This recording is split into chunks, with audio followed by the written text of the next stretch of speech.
आपण पाहत आहात EDTV, बातमी अशी जिच्यावर तुम्ही ठेवणार विश्वास। 144 वर्षांनी येणाऱ्या महाकुंभमेळ्याचं हे दृश्य आहे।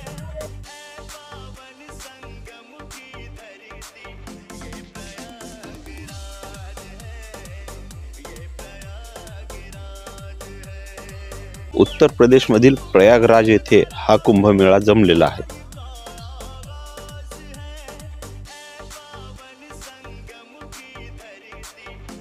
तेरा जानेवारी ते 26 फेब्रुवारी पर्यंत हा मेळावा सुरू राहणार आहे। दरम्यान सुरुवातीच्या काळात या मेळाव्यासाठी अत्यंत सोयी सुविधा उपलब्ध केल्या गेल्या होत्या, परंतु आता त्या राहिलेल्या नाही।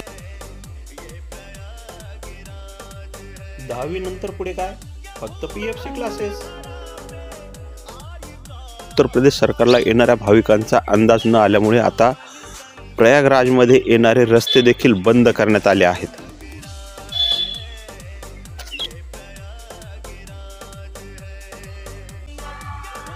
प्रयागराजच्या बाहेरच 300 किलोमीटरवर प्रत्येक नाक्यावर वाहनांना थांबविण्यात येत आहे आणि शक्य झालं तर त्यांना परतही पाठवले जात आहे।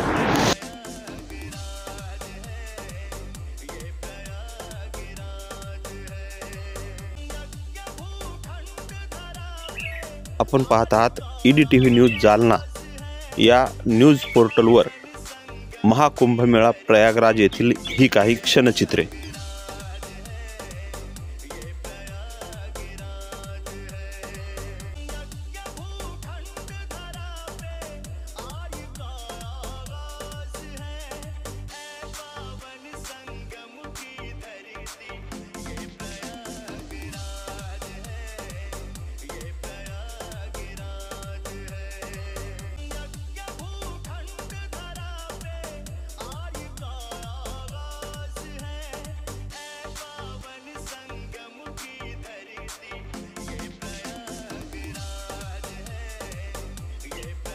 प्रयागराजमध्ये कुठलीही सोयी सुविधा उपलब्ध नसताना भाविकांचा याकडे येण्याचा लोंढा मात्र कमी झालेला नाही। दिवसेंदिवस भाविक कुठल्याही परिस्थितीत एकदा संगमावर जाऊन स्वतःला डुबकी मारून पवित्र करून घेण्यासाठी तडफडत आहेत।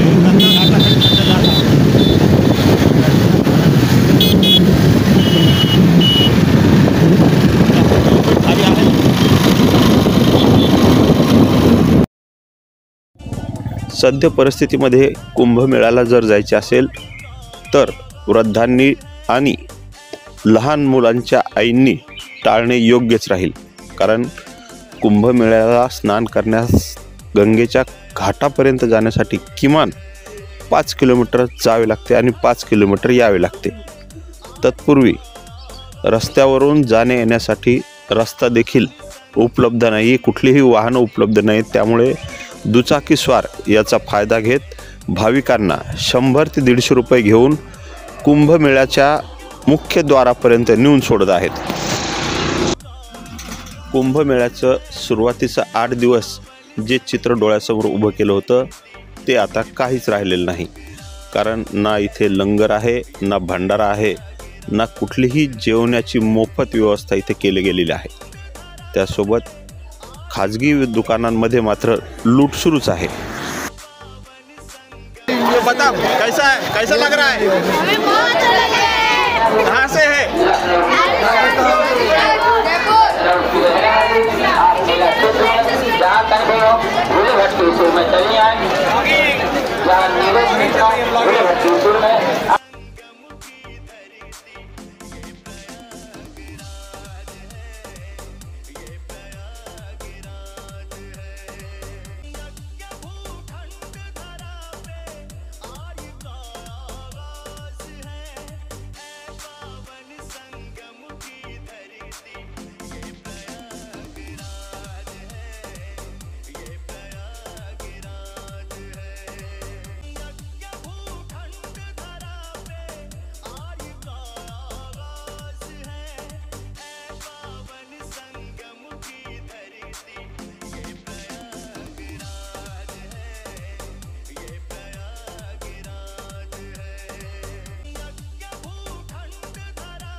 Dilip Pohnerkar, EDTV news, Jalna.